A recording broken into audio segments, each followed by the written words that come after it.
In the tranquil village of Arashana, nestled between verdant mountains and serene rivers, there lay a unique garden known as the Garden of Thoughts. Unlike any ordinary garden filled with flora, this garden was cultivated with paths, each representing different philosophies and ideologies, interwoven intricately like the threads of life's very fabric. Eldrin, a young scholar intrigued by the mysteries of the mind, ventured into this garden at the dawn of spring, seeking clarity in a world muddled by conflicting thoughts and relentless chaos.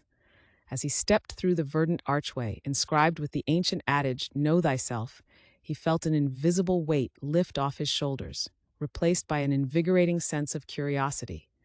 The first path he trod was marked empiricism. Here, the trees were orderly, and the flowers bloomed in measurable patterns. Placards dotted along the path bore quotes from philosophers like Locke and Hume, emphasizing senses and experience as the true sources of knowledge.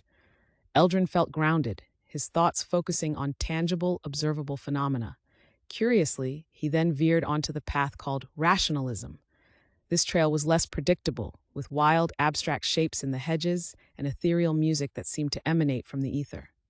The words of Plato and Descartes were etched along the way, discussing the supremacy of reason over experience.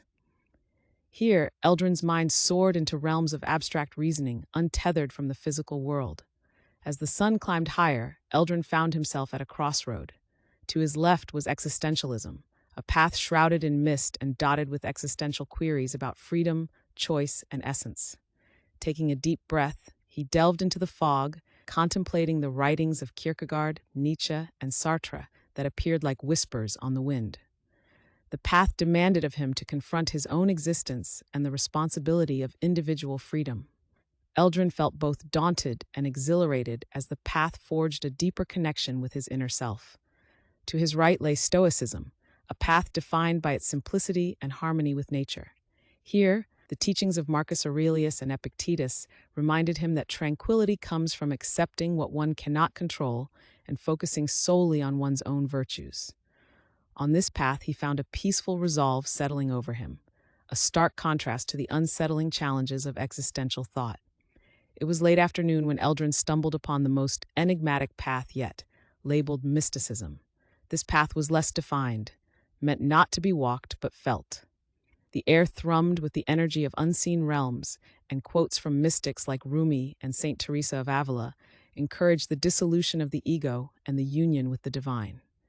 Here, Eldrin let go of his thoughts entirely, simply existing in the moment, connected to everything and nothing simultaneously. As dusk approached, Eldrin retraced his steps through the garden of thoughts, each philosophy lingering within him like the aftertaste of a potent wine.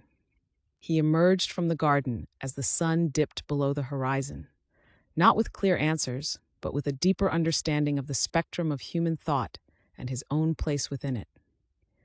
Feeling like a vessel filled with both questions and insights, Eldrin realized that the true essence of the garden was not in the preaching of a singular truth, but in exposing the visitor to the diverse perspectives that collectively contribute to the understanding of human existence. He understood now that the journey through philosophical thought was not about finding definitive answers, but embracing the richness of the question itself. Back in the enduring stillness of Arashana, Eldrin sat under the old elm, penning down his journey, a witness to the confluence of thought and existence, ready to share the story of his metaphysical voyage through the garden of thoughts.